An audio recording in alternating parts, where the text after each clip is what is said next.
What if the safest place on Earth became the deadliest? Not a battlefield, not a prison, but a sanctuary. A refuge built on brilliance, defiance, and hope.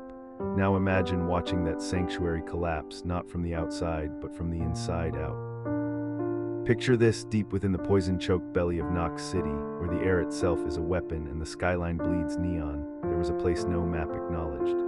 A place whispered about in bars, coded into stolen transmissions, drawn in chalk symbols on alley walls. Ecliphra, a haven, a rebellion, a dream made real by the mind of one figure, the architect. Nobody knew their real name. Some said they were a rogue AI. Others claimed they were a former government scientist gone rogue. But one thing was certain, the architect didn't just build Ecliphra. They engineered it, towering walls that shimmered and disappeared, streets that reconfigured to trap intruders, surveillance systems that could tell truth from lies. And beneath it all, a labyrinth of tunnels that breathed and shifted like they had a mind of their own. For years, Ecliphra thrived in the dark. It was a sanctuary for the broken and brilliant. Hackers, fugitives, idealists, and the families of those the world had forgotten. Inside Ecliphra, there was no currency, no hierarchy, only code, cooperation, and the shared belief that freedom was worth bleeding for. But Utopia doesn't last, not in a city like Knox. They came at night, no declaration, no warning, just screams and static as the first block was turned to cinders. A rival syndicate, wealthy, ruthless, armed with tech so advanced it burned through flesh like paper. They didn't just want Ecliphra destroyed. They wanted its blueprints, its secrets, its soul.